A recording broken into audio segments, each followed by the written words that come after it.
past few months have filled Canadians with numerous reasons to be concerned about the idea of our Canadian citizenship. Domestic and foreign terrorism, the Middle Eastern refugee crisis, and of course the government's own efforts to nullify citizens' rights with C-51. But, that last one will implode on itself when the Supreme Court gets around to ripping it up like a coked up pit bull on a squeaky toy.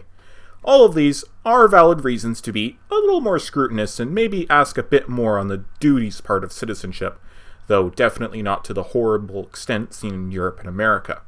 But, interestingly, the two biggest controversies regarding citizenship I've seen have come from quote-unquote Canadians themselves. Specifically, whether you got something on your face and whether you're willing to say I do to the representative of an 89-year-old woman from England. Yes, if you didn't clue in right away, I'm talking about the manufactured controversy surrounding the niqab and burqa, and the new controversy surrounding the Oath of Allegiance, both having to do with the citizenship process of the Canadian nation. Where do I begin?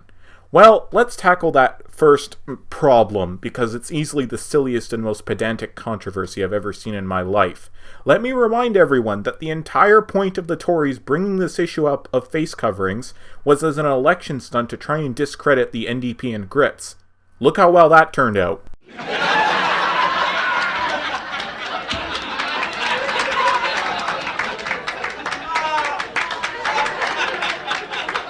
Oh, Harper. Fails at being a conservative and fails at being right-wing. Enjoy your place in history as Canada's worst Prime Minister. But I suppose I'll take a little of my valuable time to talk about the concerns some have brought up because of this Tory stunt. First off, there is no problem of security. It's accepted by pretty much all Muslims that it's okay for women to reveal themselves in front of other women, regardless of faith. Since women officers are present at every citizenship ceremony, a quick flash to check that all is well in private, and bang, Bob's your uncle and we can get on with this silly charade. And as for people shouting about how Islamic dress is a form of subjugation over women, yeah, all you're really doing is calling the kettle black here. Try actually speaking to Muslims about it. You'll find out very quick that unless you happen to be in Taliban-controlled Afghanistan, then it really is a choice. So can we move past this? Seriously, I can feel my IQ dropping just talking about this stupid controversy. But that leads us to the other argument that does carry some weight. The Oath of Allegiance to the Queen and her heirs. An act that, while completely traditional and not at all practical, is still required to become a citizen. Because let's get one thing crystal clear. Nobody is going to call you on this oath if you take it. The idea is completely preposterous, and it runs completely to the opposite of what a democracy is. So when I hear news of hopeful people wanting to become Canadian citizens, but who don't want to take this oath, I gotta ask, what's the problem? Thankfully, however, I am a rational person, and also probably not an idiot. I understand what a farce this oath is, so naturally, I first think of people refusing to take it as just too damn egotistic to swallow their pride. But I also know most other people are rational and probably aren't idiots. So if I can understand that this oath is a joke, then they must as well. And I understand how silly it is to prop up this neutered monarchy that is technically still Canada's government. We're our own people, our own nation. Why do we still need to be attached to this vestigial tumor of a centuries-old empire?